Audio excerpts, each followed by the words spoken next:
Hello hi this is Telugu politics. ప్రకృతి మనందరి మీద కోపించినట్లు మనకు అనిపిస్తుంది. ఎందుకంటే మొన్నటి వరకు అనావృష్టి, ఇప్పుడు అతివృష్టి, దానికి తోడు ఇప్పుడు కొత్తగా అంటే ఏటూరు నాగారం తెలంగాణలో జరిగిన ఒక సంఘటన అందరినీ ఆశ్చర్యానికి గురి చేస్తుందని చెప్పొచ్చు.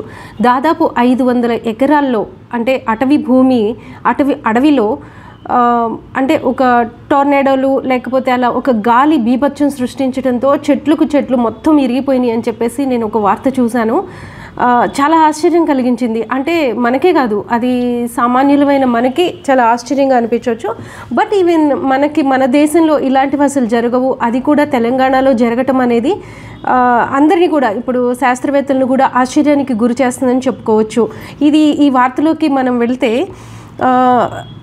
ఏటూరు నాగారం మండలం కొండాయి నుంచి మేడారం మీదుగా తాడ్వాయి మండలం గోనేపల్లి వరకు దాదాపు 20 కిలోమీటర్ల పరిధిలో 200 హెక్టార్లు అంటే దాదాపు 500 ఎకరాల విస్తీర్ణంలో 50,000కు పైగా చెట్లు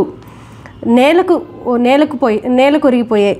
అంటే ఇది అసలు ఎలా జరిగింది అనే ఒక మిస్టరీ ఇప్పుడు అక్కడ అంటే కనిపిస్తూ ఉంది. 4-5 రోజులు ఆగకుండా కురిసిన వర్షాల వల్ల కావచ్చు, లేకపోతే భారీ సుడిగుండాలు రావడం వలన ఈ ఘటన జరిగినట్లు మన శాస్త్రవేత్తలు అంచనా వేస్తున్నారు. దీని మీద అసలు ఇంకా లోతుగా అధ్యయనం చేయటం, ఎందుకంటే ఇది మన దేశంలోనే అతి తక్కువ సంఘటనలో ఇదొక సంఘటనగా ఇప్పుడు వీళ్ళు చెప్తూ వస్తున్నారు. అంటే టోర్నడోలు అంటే మనం ఇంతకుముందు చూసాం, ఫారిన్ కంట్రీస్లో చాలాసార్లు మనకు చూపిస్తూ ఉంటారు, కార్లు అన్నీ కొట్టుకుపోయినాయి అని చెప్పేసి.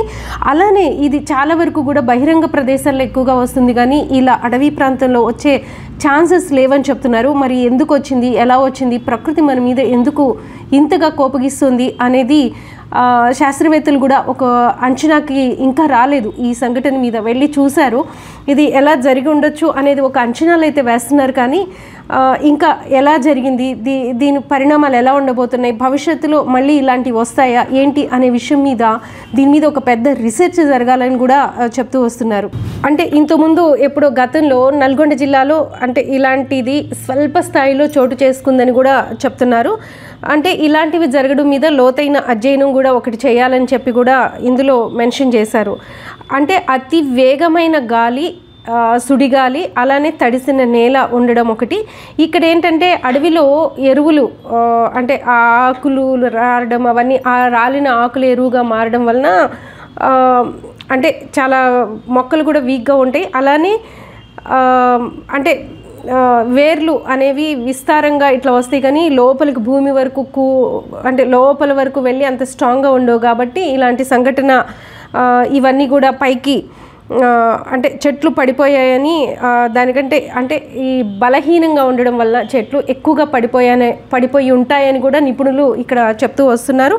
అయితే 1996లో మధ్యప్రదేశ్లోని ఓ అభయారణ్యంలో ఇలాంటి సంఘటన జరిగిందని చెప్పేసి చెప్తున్నారు. అయితే అది కూడా ఇంత ఎక్కువ స్థాయిలో అయితే చెట్లు పడిపోలేదు అనేసి ఈ మనకి నిపుణులు ఎవరైతే ఉన్నారో, పర్యావరణ నిపుణులు కావచ్చు, లేకపోతే అడవి అంటే ఫారెస్ట్ ఆఫీసర్స్కి సంబంధించిన వాళ్ళు కావచ్చు, వాళ్ళందరూ కూడా చెప్తున్నారు ఇంత పెద్ద సంఘటన అయితే భారతదేశంలోనే ఇప్పటి వరకు జరగలేదని చెప్తున్నారు. అయితే ఇది ఎందుకు జరిగింది అనే విషయం మీద ఇప్పుడు అందరూ కూడా విస్మయం వ్యక్తం చేస్తున్నారు. అంటే ఒకే ప్రాంతంలో ఒకే సమయంలో 50,000 చెట్లు కోలడం అనేది అటవీ శాఖ యంత్రాంగాన్ని కూడా చాలా విస్మయానికి గురి చేస్తుంది అనేది మొత్తం ఇక్కడ జరుగుతున్న సారాంశం అన్నమాట. ఇప్పుడు దీని మీద రీసెర్చ్ చేయడానికి కూడా అందరూ ముందుకు వస్తున్నారు. ఎందుకు ఇలా జరిగింది, నిజంగానే టోర్నాడోనా లేకపోతే ఏంటి, ఎందుకు ఇలా ఒక గాలి బీభత్సం వల్లే ఇదంతా జరిగిందంట. ఎందుకంటే ఎవరు చూడలేదు, వర్షాలు కాబట్టి అడవుల్లో కూడా ఆ సమయంలో ఎవరు వెళ్ళరు.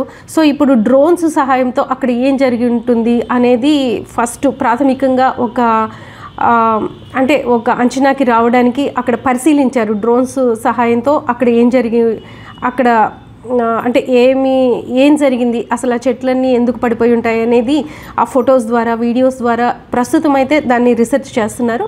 ఇప్పుడు అక్కడికి అధికారులు కూడా వెళ్ళి, అలానే సైంటిస్టులు కూడా వెళ్ళిన తర్వాత అది ఎందుకు జరిగింది అనేది ఒక అంచనాకు వచ్చే అవకాశాలు ఉన్నాయి. ఏది ఏమైనా కూడా ఇప్పుడు మనం చూస్తున్నాం 2 తెలుగు రాష్ట్రాల్లో జరుగుతున్న బీభత్సం, మొన్నటి వరకు ఎండలు, అతివృష్టి, అనావృష్టి, ఇప్పుడు మళ్ళీ ఇది టొరాండో వచ్చిందని కొత్తగా అంటున్నారు.